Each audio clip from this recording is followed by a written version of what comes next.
Roughing the passer calls.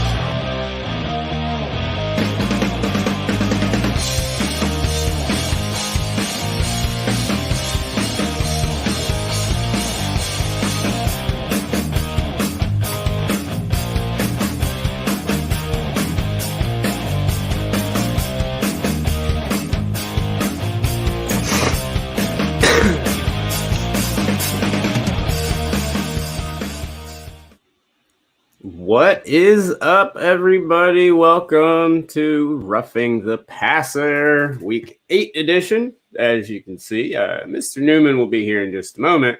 For some reason, as soon as we started up, his internet probably went down. I know we're having a lot of storms around here, so that may be the issue. But thanks, guys, for tuning in, as always. Taking a look at the game right now. I'm sorry if you have to watch it. It's just fucking terrible. But while we're waiting on Mr. Newman to dive in, we will take a look. And there he is. As soon as I say it, as soon as I say his name, he pops right back in. What's up, buddy? What's up, man? We're having, I don't know what it is. The last couple of days, we're having some internet issues here to the point we're probably going to get another provider. So hopefully that doesn't happen a bunch today. Worst case, if it does, I'll switch over to my hotspot. Hey, you're good, man. No worries. Right. But as I was just saying, we'll dive right into the scoreboard, take a look at everything around the league real quick. And Thursday night, you had my Panthers with a hard-fought loss to the Falcons, 25-17. You had the Vikings and Dalvin Cook taking on a very good Packers team and beating them 28-22 today. Joe Burrow with a insanely good performance as the Bengals win 31-20 over the Titans. Chiefs, here's a shocker of the week, destroyed the Jets 35-9. Colts absolutely destroyed the Lions, especially on defense, 41-21. My prediction of the week, and now I'm going to call it later and right now, the best team in football, the Steelers, beat the Ravens 28-24. You're welcome, Mr. Newman. I'll say it so you don't have to. Don't jinx nothing. I'm sure as heck not going to say it. That's why I said it. Next up, Tua had his big debut today, in case you were sleeping under a rock, and Tua got the win. Nice win. Didn't really do too much to do it. We'll talk about that later. But the Bills finally beat their big rivals, the Patriots, 24-21. Very close and entertaining game. Raiders and Browns. I don't know if you'd call it defense they played, but they did something. And the weather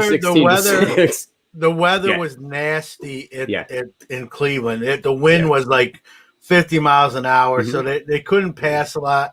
This became like a running game, the kicking game. The wind was blowing field goal attempts all over. This is one of them ugly weather games that the best running team would win, and that best running team was the Raiders today. Yeah, you're right. That the weather, that's something I want to talk about a little later today as we get into it. The big game that I'm going to be talking about a decent amount, the Chargers. I have never seen a team find a way to lose more heartbreaking games. Somehow they lost this fucking game, 31-30 to the Broncos. Saints beat the Bears in overtime, even though David Montgomery, thank you for getting me in the big money for FanDuel today. And the Seahawks beat the 49ers 37-27. If you can call them the 49ers, are kind of like a division, I don't know, 3 or like 8 team now, like an 8A high school team. And then in the most exciting game of the week, it's happening right now, the Eagles and the Cowboys. It's a 7-6 nail biter as we go into the half. So that division is unreal. Jesus, dude. Terrible. And like, okay, I get like a losing record might win that division, honestly. Oh, no, losing record will win that division. Yeah. There's no way around it. And, I mean, you look at the Cowboys, like I'm looking at it now, and they have excuses. You know, you have Dak, he goes down. Then at the beginning of the year, you probably have the best backup quarterback in the year in Andy Dalton. He's in concussion protocol when Dak goes down. So I get it with Dallas. Carson Wentz and the Eagles, though, man. I mean, this was the game I expected. Like, I don't know. If Carson Wentz was going to show me that he was like an amazing quarterback, this is the game to do it. Prime time. Shitty team. They were one of my picks. They were one of my 4 picks. I mean, it could still happen, but like you said, if you're going to come out and dominate a team, this was all set up on a platter for you. Yeah. And right now they're not taking advantage of that platter. They're like there's a nice full course meal on there, and they're like picking the grapes little by little. You know, like I said, this division. I guess if you have a team in this division, which I obviously don't, you kind of feel good because you could suck and still win the division. Now, where you stop feeling good is you realize then you have to play teams in this postseason. But if you're one of those fans that your team hasn't made the playoffs in a while, you're not, like the Redskins. Yeah, that's a win for a Redskins team that's been that shitty. Well, they're not even a Redskins. We're calling them the Redskins. Oh, wait, yeah, duh. The Washington team. That team. Washington FC. The W's. Yeah. That's funny. I completely forgot already. Upside down M&M. Yeah. Yeah, it's a joke. I mean, I don't know what's going to happen with that division, but I mean, this football right here, I was trying so hard to watch. At some point, yeah. All right. Well, we'll dive right in, John. I guess we'll start off a little early today and go on and do our game balls and goats segment. We'll dive into that. Give our game ball. If you guys first time calling or first time watching the show, this is when we give out our game balls of the week and our goats, the guys that just played like shit. And please call in. Let us know who your game ball or your goat is this week. I'm going to put the link to call in right there in the chat, and it's also at the bottom of the screen. But you just click call. Doesn't have to be on camera. Just call in and let us know who you think had the best game of the week or somebody that just had a terrible game. But Mr. Newman, I'll let you start it off, and we'll go with a couple of game balls to start it off. Well, I'm going to go with I'm going to give it to a whole unit. How about the Miami defense today against the Rams, right?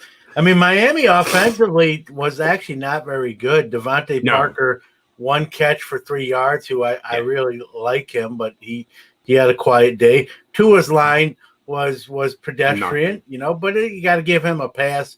First game in the pros. Yeah.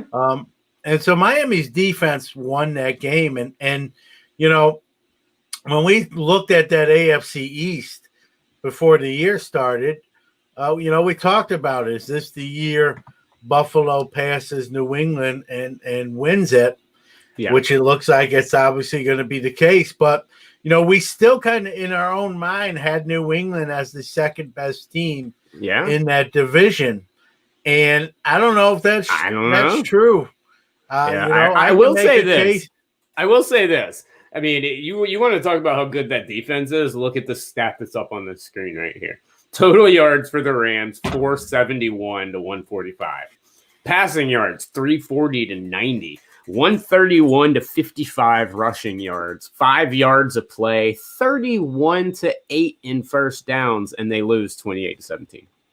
Yeah, but Miami, sometimes you can't read everything from stat. I don't know. No, it's defense. It was defense down. And then a special teams. I mean, that's why it's one of the most important parts of the game. Yeah, third down. I know they really had a bad third down conversion rate, the Rams. That's Miami's D. Yeah. They did pressure Goff.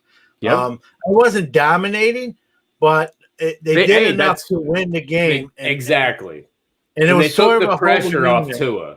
They took a lot of pressure off of Tua because, let's face it, they were up early in that game, and they kept giving him big play after big play. And for a kid that needs confidence right now, he's got talent. We know that. He needs the confidence, and that can be difficult to do in Miami. I mean, this is not exactly where you go to win, perennial Super Bowls. I mean, maybe it is now, but the Tua era, I mean, I wouldn't say it got off to an amazing start, but it got off to a good start. But that Dolphins D, man, I mean, you can't make it any easier for your rookie quarterback to come in there and play football. Yeah, and, I'm going to put them unless New England turns the switch on, Miami's the second best team. Like, if Miami played New England today, Yeah, 10 they'd times. be favored. You do the simulation, they'd win 6 or 7 games. And they'd be favored. They'd be favored probably even on the road, I would assume. Yeah, so I'm gonna, here we're debating whether this was the year Buffalo takes over New England, and now it's really where does New England even rank? The Jets got last place wrapped up, and probably the worst team in football, so we won't even kick. But New England, you take the Jets out, New England's probably the worst team now in this division. How crazy is that? Yeah, but how beautiful is it to watch Bill Belichick? How beautiful is it to watch Bill Belichick complain about the fucking salary cap? Please do it tomorrow. Do it Tuesday. I could watch that dumbass talk forever and bitch and moan about the salary cap. Really, dude? Shut up. I know one guy who's smiling right now, and his initials are TB. I'll let you guess who that might be. And let's be real. Yeah, Russell Wilson, he's my fantasy quarterback, and you're right. He's here's an interesting fact, Todd. I didn't know this till today myself, so I don't want to speak like I.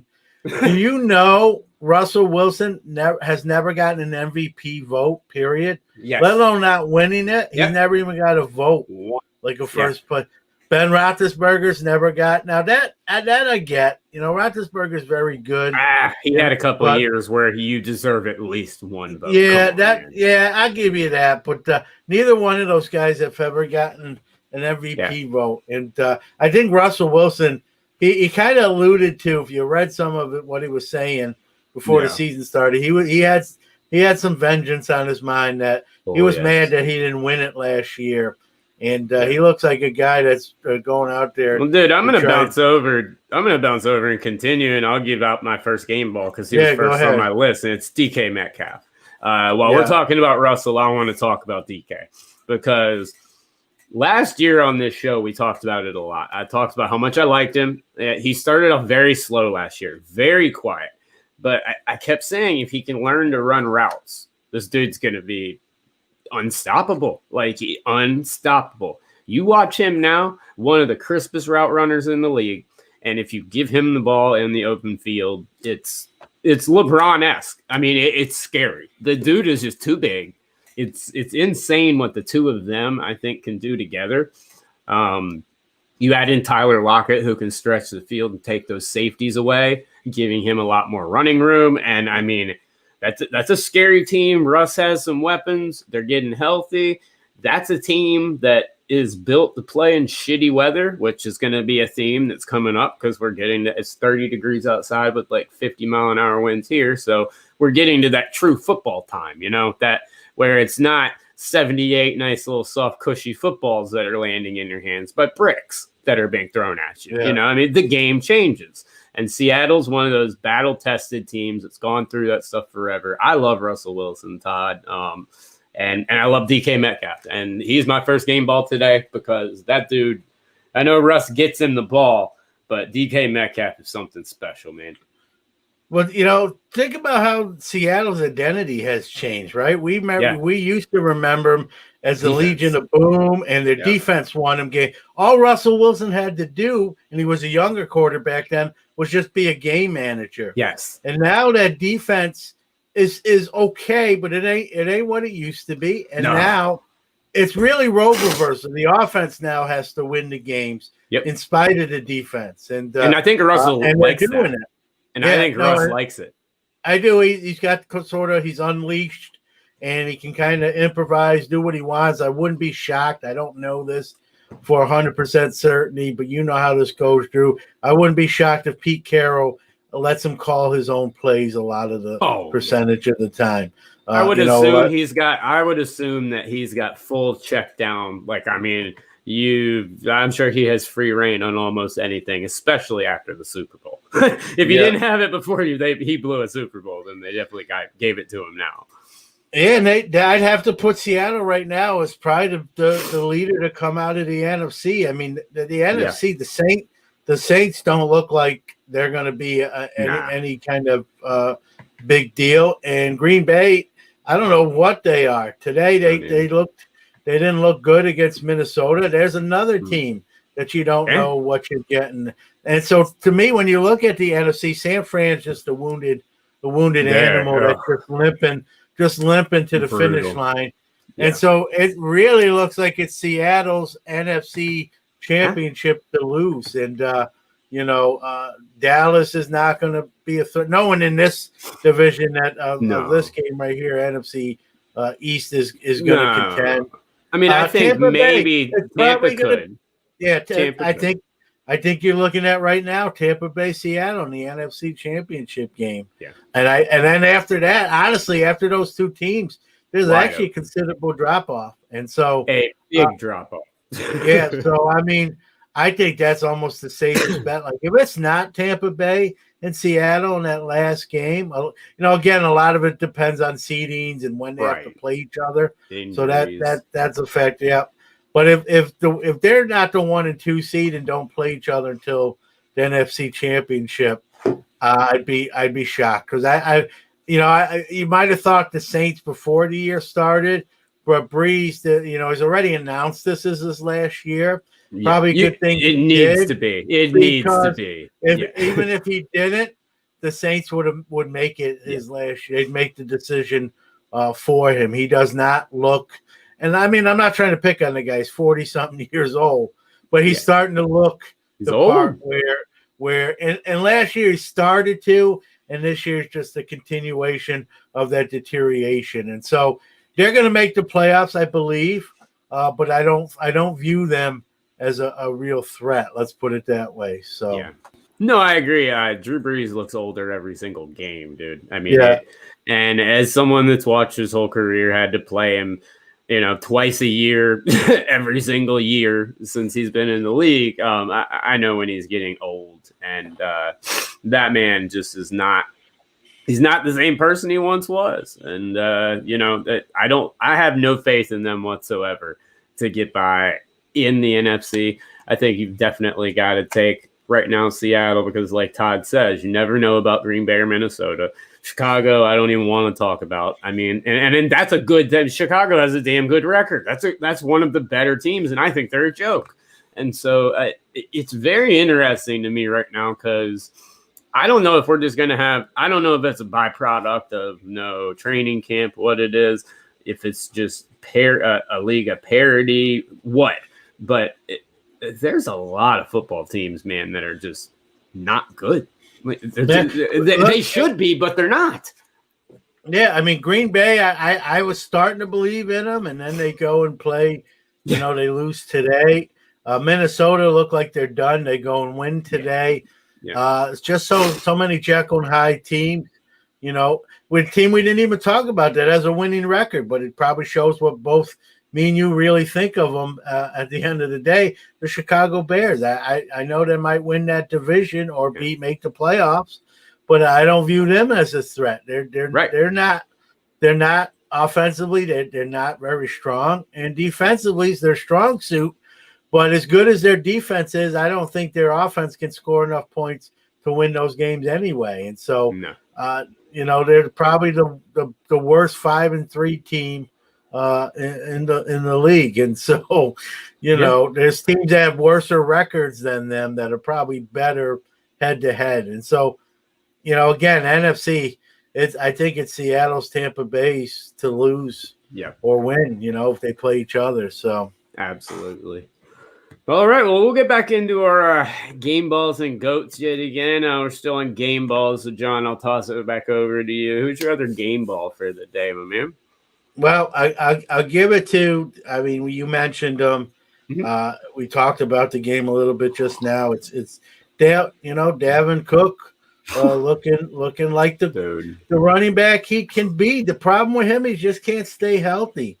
But I think he's one of the best running backs when he plays, and that's the big qualifier when he plays.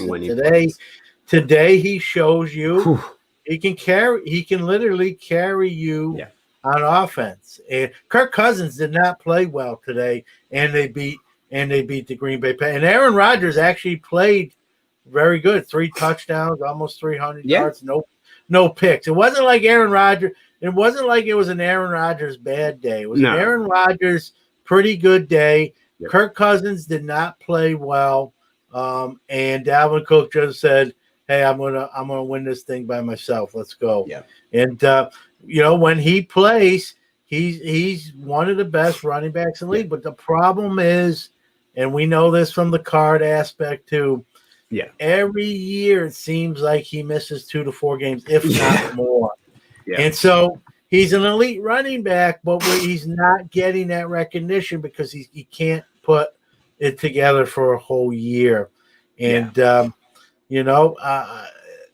it's going to be sad because unless he gets that straightened out, I'm not saying it's his fault, but unless he can get over those injuries, he's going to have like a Hall of Fame career potentially, but will he have enough games, and will people penalize him for the injuries? Right. I don't know. What remains to be seen. We got a long way. He had an incredible game today, dude. I agree with you. I never saw him as a bell cow. I always thought, I didn't see Christian McCaffrey as one either when he came into the league for the Panthers. It was just the trend of running backs, evolving and the game evolving. But Dalvin Cook, 30 carries, 163 yards, 5.4 average, and 3 touchdowns. Kirk Cousins, like you said, only completed 11 passes. 2 of those were also to Dalvin Cook. So, Dalvin Cook did everything in this game. Yeah, it was a Dalvin Cook show today, and it was enough to beat a Green Bay. Listen, they didn't play terrible. No. Aaron Rodgers had 3 touchdown passes. Devontae Adams, all 3 of those touchdown catches for touchdowns. So it wasn't like there was a clunker by Green Bay. This was Dalvin Cook. This was really Dalvin Cook beating the Green Bay Packers. This was, wearing a Vikings uniform. It was, and this was another game, man, that weather, big factors and stuff like this. Dalvin Cook, this is when Minnesota is going to need Dalvin Cook for a lot of these games. Any of these cold weather games, that's what you need in the NFL, is one of those bell cow backs, and what you need if you want to go far in the postseason. As John's internet once again bounces out, we'll pull him back in here in just a minute. We might have fixed it. I'm just going to play screen bounce with you guys for just a minute. Let's see. Chris Halleck says Cameron Hayward gets the game ball from the. Yes, I want Newman to get in here, get back on here, because as soon as he bounces off, the Steelers game starts to talk about. So I know he's going to want to get in on that. But Cameron Hayward, there he is. Internet's back, all good. Chris Halleck here brings up this. Well, Chris, when as soon as you left, your Steelers-Ravens game got brought up. So, so we got a comment from Chris. His game ball's going to Cameron Hayward. I know you watched that game quite a bit today. Yeah, Cam Hayward, is just kind of on that front line. Just doesn't make a lot. Kind of gets overshadowed by T.J. Watt, even Devin Bush before he was hurt. Bud Dupree. But Cameron Hayward just quietly, he's the captain. He just quietly gets it done. He always seems to be, he's one of those defenders, no matter where the play is, right? Whether it's a tackle for loss in the backfield or a sack or even a 5-yard gain by a running back, he's always a guy that's in on that play. A smart guy. Today he played very well. Steeler defense played pretty good today. There were some moments. But they made. I know Chris is a big Ravens fan, so I know he's not happy right now. I know. I know he's not happy to be giving the game ball to Cameron Hayward. But you know what? Y'all played great, dude. You played great. One thing, this is a stoic rivalry at this point. Ravens Steelers. It's always, it's funny. There's an undercurrent of hate, but also there's an overcurrent of respect. Both teams know they're each pretty good. Both teams know you can throw the records out. Whatever every time. Yep. It really don't matter. A team could be like Las Vegas could say one of these teams is favored by 14, and doesn't matter. We're most likely 9 times out of 10 you're going to get a real. That's what I said on our pick show. That's why I took the Steelers in this game. I said it's a rivalry game. These are 2 teams. The weather's not going to be great.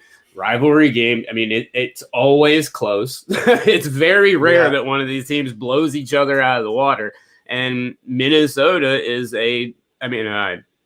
Pittsburgh is a very good football team. And I don't want to take anything away from Baltimore either. They're incredible. And yes, Lamar did play like crap. That you turn the ball over, you know that it's going to happen, and Lamar's going to have bad games. I mean, I think one of the things that sucks is when these quarterbacks have so much success. Yeah, Chris is talking about. I know what he's talking about. At the end of the game, when Baltimore was out of timeouts, Cameron Hayward was hurt. Truthfully, that helped you because it actually cost you time. To get the offensive the offense set up. Yeah, I thought they were going to put a few more seconds back on the clock. They didn't. They stayed with 8. They stayed with 8 seconds. But truthfully, that's how close that game was. Yeah, you could hear the Ravens fan booing, but truthfully, like me and my son were watching the game. He goes, I don't know why the Ravens fans are booing. This is like helps them. I wish he wasn't hurt because more seconds probably would have ran off. That last play would have definitely been the last play, and it would have been under duress. They got time to set up and catch their breath, and still was the last play. Yeah, but that was one of those games where it comes down to full on chess match at the end. In our market, at least, as soon as the first game was over, this game got flipped in, so I did get to actually watch the end of this game. And see a little bit of it. But I want to go back to what I was talking about for just a second before with Lamar Jackson, because he's actually one of my GOATs today. So we'll switch right over to there. I thought he played a terrible game. But I wanted to bring that up, and I wanted to put him in this category because it's not players that are terrible, just someone that has a bad game. And that's what he had, was a bad game. But I think it's just I think it's a learning curve from him. All these guys, they're getting to win in the NFL. I say it all the time. You have to win on that rookie contract. And so when you have all this success early, when they struggle, it's amplified 10 times more, and Lamar Jackson, let's be honest. He played an insanely good Pittsburgh team. 2 of the best teams in the AFC played today. It came down to the very end of a game, and Lamar Jackson, unfortunately, if Lamar doesn't turn the ball over even half of what he does, that game is drastically different, I think. But Steelers did what they had to do. He threw 2 picks. Joe Hayden almost had a third. They actually ruled it an interception, and then they reversed it on the replay. He fumbled. He recovered his own fumble. He was real sloppy with the ball. He kind of carries it very loosely. And the one thing I will say, and I don't watch every Ravens game, but I obviously watch at least 2 of them when they play the Steelers. Right. And my son said this, and Jordan, he's a very astute, played football. Very smart. He said, whenever there's a crucial play for Baltimore, like the 3rd and 5, 3rd and 2, 3rd and 1, they're very predictable in their play calling. The first option is Lamar. Yeah. And he said, we both saw it. Like Pittsburgh kind of knew that, and they got a lot of those key stops. The one on 4th down. They knew Lamar was going to put his head down and go forward, and they called the right defense to snuff that out. And so Baltimore's a really good team. I think the offensive play call, at least today, and I think sometimes they lean too much on Lamar. He's a great game. Well, dude, they have a diamond in the rough that finally started to shine today. And I have been waiting for this kid all year to finally have the game that he had today. That kid is a beast. You've got to start. He had as many rushes as Lamar Jackson. He had actually one less than Lamar Jackson. This is who I wanted the Steelers to take when they took Claypool. Now we're doing pretty good with Claypool too. Yeah. But when me and my son were watching the draft, I'm like, you got to go Dobbins here. Yeah, kid's amazing. He's like, I like Dobbins, Dad, but I don't think they're gonna. I think they're not gonna take him. They're gonna go a different direction. And Claypool worked out all right. No, and I'm glad, because if he wouldn't have, today would have been the day would have been bittersweet, because I'd be glad they won. But then I'd be like, we could have had that kid. Yeah. Although Claypool caught a touchdown today, so I don't know how that changes the outcome of the game if we didn't. Right. So I don't know. But I think both teams here got a superstar in the making with Claypool and Dobbins. I think Baltimore just sometimes I think they got to use. And I hope they're not listening, because I'm obviously a Steeler fan, but I think they got to use Lamar as more of a decoy sometimes. Yeah. I think they just lean on him too much. Teams are focusing on him, and that's why he can't be successful every play. When it's 4th and 1, that team's going to cramp that middle, pinch that A gap, and so do a pitch to the outside of Dobbins, maybe catch somebody sleeping. Yeah. They're a little bit predictable in their play calling on key moments, and Pittsburgh really took advantage of that today. I think it was the difference in the ball game. Like you said, Lamar didn't play well. That definitely didn't hurt our cause either. Right. And we're going to play him again. What's nice is right now we have a 2-game lead on them, with a game in hand with the win against them. So in a sense, it's a 3-game lead if you look at it this way. Now we play them again, and they usually split, as tradition goes, but not all the time. So we'll see. But big win today. I said going into the stretch, they had the Titans and the Ravens. They lost that bye week that they were supposed to have. And I said, man, if they can win, and then Dallas, and this was before the wheels came off with Dallas. I said, if we could somehow win, 2 of those 3 games, that would be a huge coup. Yeah. And here we are, and Cincinnati's actually next, and then Dallas. But but to beat Tennessee, and I know they lost today to the Bengals, but to beat Tennessee and then Baltimore after that, getting that bye week basically taken from us, we're in a really good spot. We got to just keep playing. Roethlisberger, they showed a picture of Roethlisberger on the sideline rubbing his elbow, and everyone in Pittsburgh held their breath, and everyone not in Pittsburgh, including myself here in New York, held their breath as well. And I said to my son, if he's out for any length of time, our season's over. I don't care that we're 6-0, 6-1, 7-0. He goes down, we don't stand a chance. No. The Steelers, and I'm a realist Steelers fan, they still did not address the backup quarterback position. Sure. So we're only going as far as Ben goes, and so if he's out, we're out. And so because Mason Rudolph, Joshua Dobbs are not going to get it done. And they're not. Yeah, not at all. All right. Well, who do you got for your other GOAT of the day?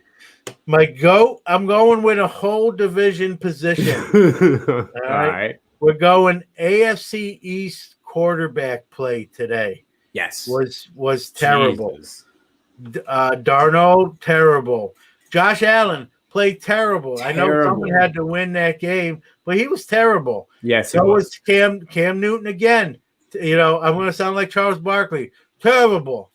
Right? Terrible. And Tua didn't play great. We'll give him the pass of the week, his rookie debut. Yeah. But that division's quarterback play today, you're going to put all their stats together. it probably wasn't very good. And I'm about to do that. And if you put the Pats and the Bills quarterback stats together, you have no touchdowns, an interception, and 300 and about 10 yards combined total. So terrible play from both of those teams. And Josh Allen, man, Bills are 6-2, obviously still in great shape record-wise because Josh Allen was the first 4-week MVP of the year. But the last 2 weeks, the wheels fell off. And he had a bad day. But it's 2 weeks in a row now. It is 2 weeks in a row. He did not play good last week either. And I'm not saying that they're not a good team or anything. Buffalo's a very good team. I think they win the AFC East. I think they're going to be just fine. But Josh Allen, man, you got to You got to do more. And Cam today, that was vintage. Something's not right, Cam. Like all game, I could see it. You can tell. I mean, I guess maybe if you watch him for like 11 years or so, like I did, you can tell when he's off his game, and you can see it from the very beginning. He didn't look good all day. Tua, like you said, you got to give him a pass. He didn't do too much. He didn't have to do too much. But yeah, that quarterback play there is atrocious. I'm not even mentioning the other team because they're not worthy of it. So I just I don't know if they'd win the Canadian Football League championship. No, they'd struggle. They would struggle. Cam, the Patriots. Josh Allen was so bad today that the Patriots actually had a chance to win that in the end. Yes. And there's a play. I don't know if you've seen it. They're driving. Cam on a run. He gets tackled by the legs. Yes. He gets tackled by the legs and fumbles. Like the ball. It wasn't like the helmet hit the ball. It wasn't like he was stripped. He was literally tackled by the cleats, and somehow he puts the ball on the ground, and game is over. And like that's one. If you know anything about Bill Belichick. Yeah, I'm not even saying Jared Stidham's better than Cam, but I think you're going to see a change. Well, you've got to have – okay, this is what I want to ask. All right. Cam Newton's brought in last second, even though I said on this show before the damn offseason started that that's where he would be. They brought him in at the very, very last second, and he's played terrible the last couple of weeks. I mean, he had a couple games where he played good and they lost, but he's played absolutely awful. It's been just terrible. You drafted a guy like Stidham to be Brady's successor, to be whatever. You got Brian Hoyer, who's like, I don't know, he's your little pet that you just can't let go. So you have other options that you like, and you've got a system that has been built around plug in the next person and go. You saw Jimmy G do it, Matt Castle do it, lots of people do it. Cam's struggling, yet they don't make the move to Stidham. It looks to me like in the 2 years or so that he's been there, they've lost faith in him. Yeah. Well, I don't think, I mean, even the small sample sizes we've got from him. No, that's terrible. As a football guy, he doesn't scare. I don't see him as a starting NFL quarterback. And, I think the Patriots got cute. He wasn't great at Auburn, man. He was good. Like, there was nothing what he did at Auburn where I said, oh, man, he translates to a pro-level quarterback. I mean, Daniel Jones looks more like a pro-level quarterback coming out of Duke, and I don't like him. Yeah. And I don't think he's great. So I think people really – poured love on Stidham because the Patriots drafted him. And, Belichick knows his guys. And I think we really put a lot of faith in the pick because of who picked him, not because of his play at the college level. I think you look at the Patriots draft in the last 3-4 years, they've struggled. Yes. And I think it's starting to catch up to them. And one of those bad picks looks like Stidham to me. Yeah. I think people romanticize the pick because Belichick, what you just said, Castle, Jimmy G, like anything Belichick turns to the quarterback gold. Yeah. And obviously that's not the case because it's not the case with Stidham. And so they don't have their quarterback on the roster after Brady, just like the Steelers don't have their quarterback once Big Ben's gone. And so, that's the thing. I joked with Jordan today, Drew. I said, there's guys not in this league better than guys in this league. Yes. Blake Bortles is sitting out there without a team, and he's better than some of these guys playing. I'm not even saying he's such great shape either, but he's definitely more serviceable than some of these other guys. Dallas's offensive coordinator could probably still get out there and do better than the shitty job they're doing right now. Get Kellen back in the game. The dude can play. And that's Throw always his ass out there. It always is a head scratcher to me, Drew. Is like when a guy's out there that's better than what you got. Yeah. Why can't you just know what make that realization and better your team? I don't know. I'm sure there's reasons for that, and why I'm here. I think that comes. I don't want. I stop what you're about to say. I think that's where like emotion and stuff like that, heat of the moment, pressure situations comes into play when people can't really adapt, and can't do what they have to do. I'll speak to my team. If I'm Pittsburgh, I'm cutting either Mason Rudolph and Josh Dobbs, I'm signing Bortles, not to be my starter, obviously. No. I don't want him to see the field. That means Ben's hurt. You want him to learn the playbook, Yeah, I'll feel a lot better if Ben went down, God forbid, in week 10, 11, and Bortles was there 3 weeks, him coming in. That's a good point. I didn't even think about Bortles not having a team. But then Mason Rudolph, there's probably another guy or two that I'm not mentioning that would probably qualify. I'm sure Vinny Testaverde still keeps his name out there too. I mean, he played till he was like 88, so I mean, he's probably still. If you ask Bernie Kosar, he thinks he can still play. Exactly. How about Jeff George?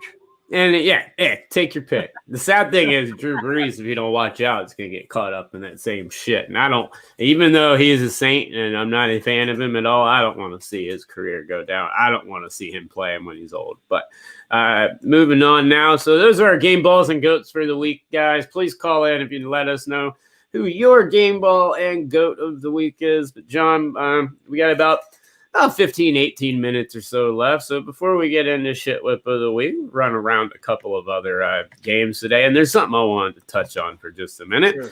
And that is the Chargers game. Dude, can this team figure out any other way to lose a good football game they're supposed to win? Is it possible? This was absurd. I mean, they lead the league in 1-point games the last year or 2 years. And like you said, they've been on the wrong side of them most of the time. And they were destroying Denver today, man. And I absolutely feel for Justin Herbert because look, he put up 30 points against a good Denver defense and actually had a decent stat line, 29 for 43, 278, 3 touchdowns, 2 interceptions. One of the interceptions was late. One was absolutely his fault, but the other was kind of a little bullshit bounce around. But he played a good game. He's played in almost all of these losses. You look at his stat line and he plays great. But yet this team just cannot stop anyone. 21 points in the fourth quarter for the Broncos. You gotta look at Anthony Lynn. Yes. What's the common denominator? Yeah. It's not bad quarterback play. Justin Herbert's playing above expectations.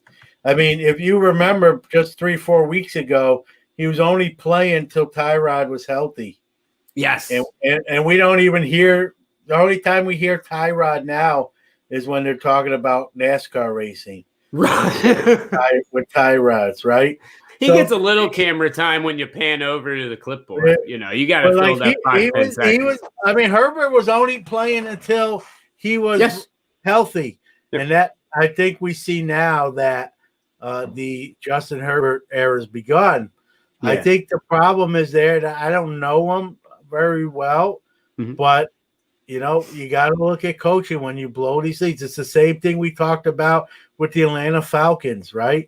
What's the common denominator, right? Yeah. Blowing these leads. It's Dan Quinn. He's lost the locker room. They quit listening to him. Maybe that's what's going on here. I had to delete my fired meter. I got to start a new fire meter. Maybe with Anthony Lynn. And here's the thing. There should be some more optimism with the Chargers than the Falcons. I mean, they got weapons there. Wow. It's not. So does Atlanta too, when you really think about it.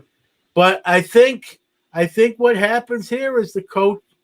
Players check out on the coach. It makes me wonder, at least on the defensive side of the ball, if that's what's going on in that locker room. And if you've played, I think I read somewhere in the last 2 years they've played, and this season isn't even just about halfway done. I know. They've played 12 3-point or less games. 12 3-point or less games. I think they're 3-9 in them. Ouch. And I hate to point fingers, but it's a show and we have to do it. And so I want to look at the coaching staff and say, it's on you. Something ain't working. No, if Justin Herbert keeps putting up these numbers and they keep scoring 30 points a game and their coach, I mean, I think people a lot of times don't put enough emphasis on coaching. I think a lot of people think it's just skill and that's it. No.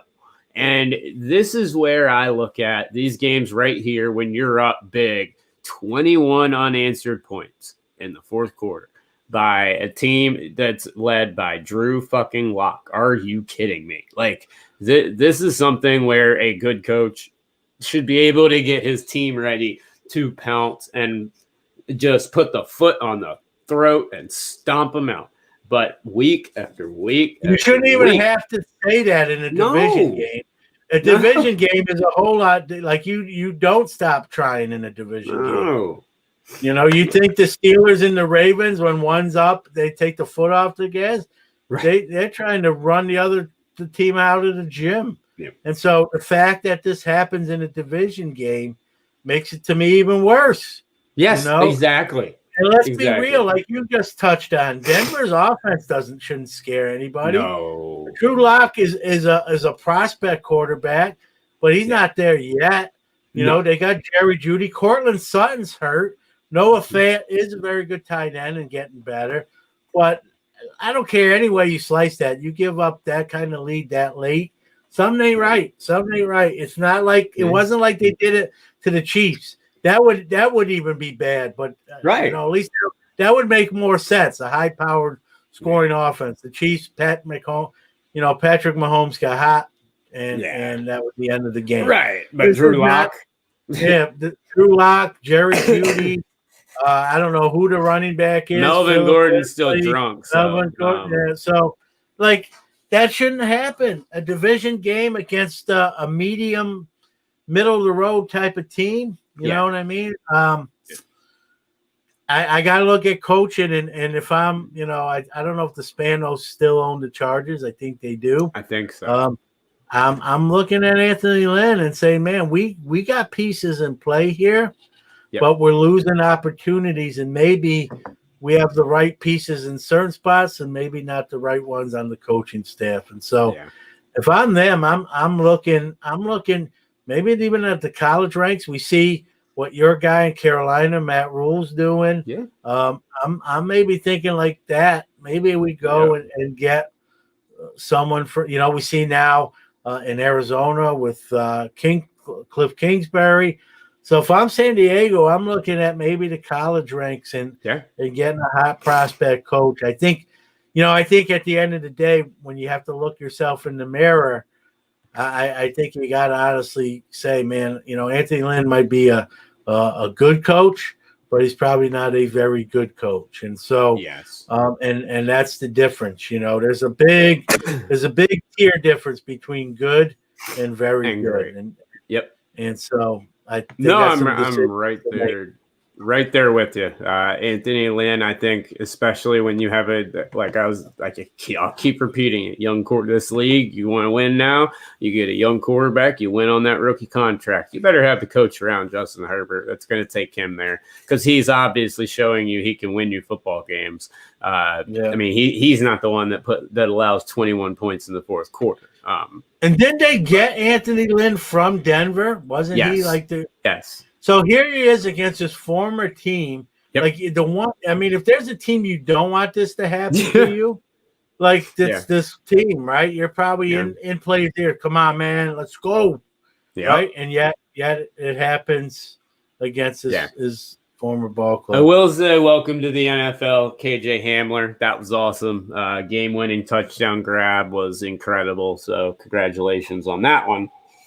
But this Chargers stuff, man. It's been brutal to watch, and I think it's because I love watching Justin Herbert play so much, and he's playing so good, and they just can't get over the hump. But I think you're right. I think it goes back to coaching. Yeah, they got great uniforms too in their waist. Oh yeah, beautiful uniforms. The logo might be stupid. The logo's dumb as shit, but the uniforms look great. The color scheme. Yeah.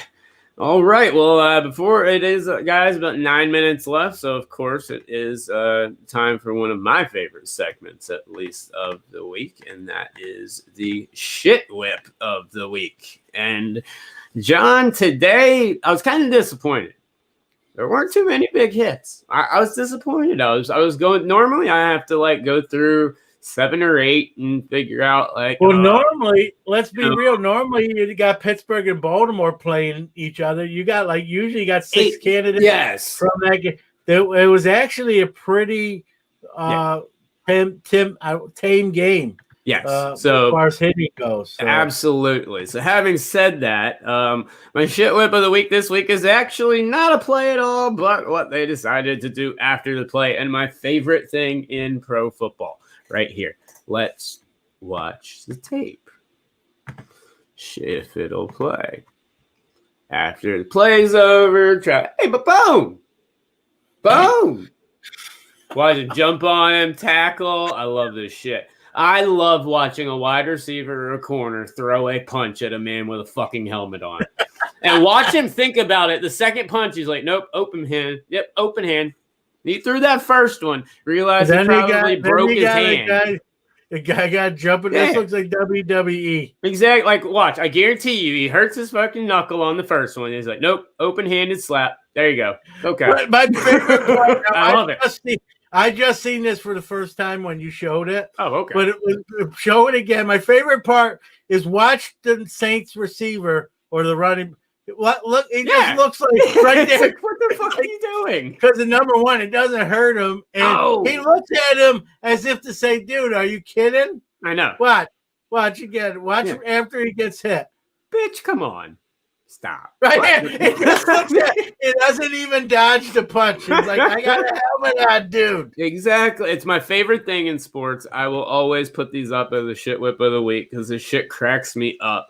What the fuck are you doing? Like, if I'm a coach, I'm flipping out. I'm fining him. Guarantee you he broke a finger or two because What's he doing? I know the answer to that question. What's he doing? He's just made a charity a little bit richer. Yes. Is what he's doing. Exactly. I do love the chokehold coming from behind them. I mean, that's how you stick up for a teammate right there. Yeah. Number 20 is number 22 takes, well, he doesn't take the brunt of anything, but number 20 is the real MVP. He goes for the sleeper hold, rear naked choke. I mean, that was fucking beautiful. That lineman come in there after the play. I love it. I don't know. Believe me, I played. You played. I've hit my hand on a helmet, not swinging a punch, just in the normal play, and I'm pretty sure I've broken a finger or definitely. Every time I see it, I always look to see if they swing with a closed fist, and that one, because that's what I always think. I'm like, you're the dumbest person. I mean, that's if you're going to do that. If you're gonna do that, try to take the helmet off first, then punch him. That's what I was gonna say. Yeah. That's why in hockey, what do they do? I'm not. Shit, and they're like, all right, let's go now. I'm not condoning violence, but if that's the intent, get the helmet off, then go to blows. Oh, absolutely. And I just love the closed fist. And then the very next one is completely open-handed fist palm slap because I guarantee you that first one hurt him a little more. And he's like, well, I can't back off now. I got to do something.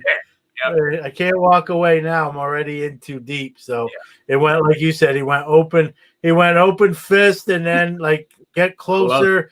Everyone else can jump in here. I don't have to throw any more punches. All right. Pull people apart, So I didn't see that. That one, I like that. And like you said, in a quiet week where there weren't a ton of big hits, that one definitely should get the nod today. And I swear somebody's got to gift that. Please, internet, you never disappoint me. You got to gift up that dude's initial reaction to getting punched in the face because it's funny. It just doesn't move. It didn't even dodge the second one. He knew it was almost like a boxer with the hard head and just puts his head towards the punch. Yeah, he didn't do that, but it was almost the same thing by not dodging the punch. Exactly. So, All right, guys. Funny. Well, there's your shit whip of the week. And I guess with that, John, I guess we'll wrap it up for this week. It's about that time. It's exhilarating 9-7 game. I will say the Cowboys kicker, congratulations, that 59-yarder in that wind was fucking impressive. If only your kicker could play every position on the field.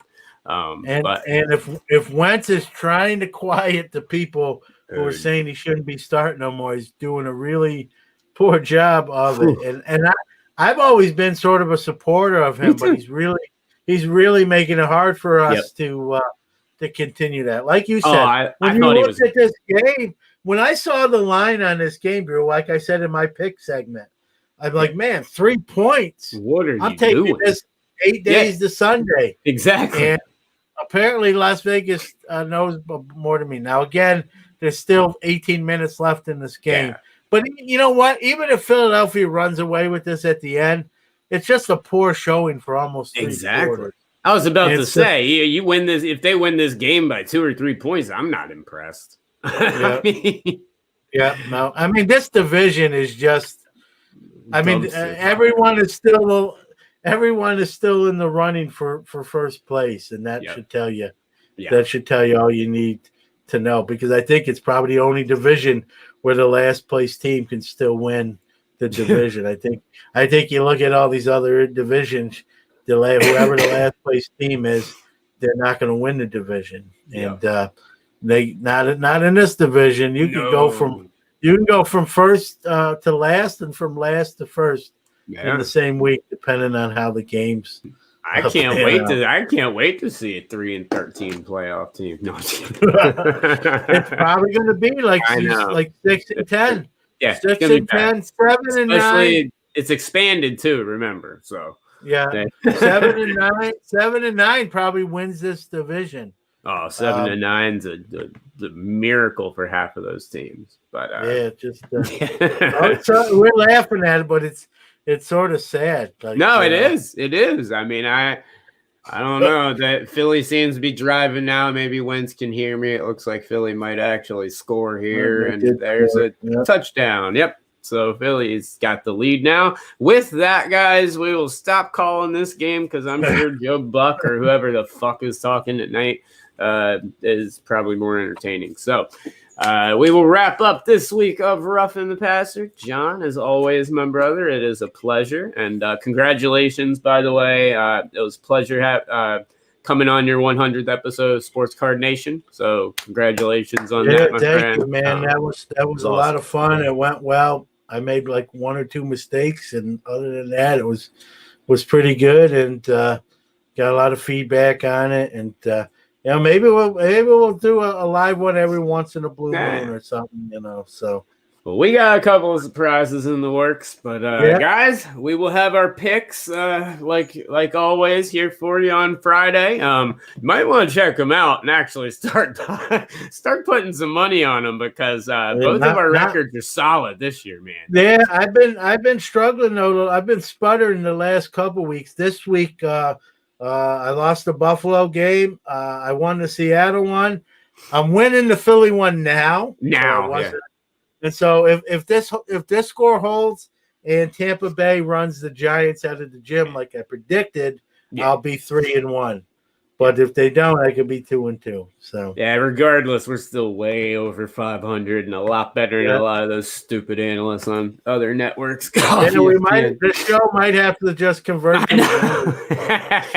We're not talking about game balls or goats. Let's just talk dollar signs and place your bets. Good FanDuel day for me today, man. But anyway, guys, thanks so much for tuning in. Remember, every single Sunday, 9:30 Eastern. Feel free to call in. Let us know if you want to talk about your team, talk about another team, anything you would like. We always want you guys to call in, but thank you so much for watching. If you'd like the audio version as well, this is up on Anchor, iTunes, Spotify now, so you can find this show. If you cannot catch us live, you can catch us on any of those wonderful podcast platforms. But till next week, see y'all later. Roughing the Passer call.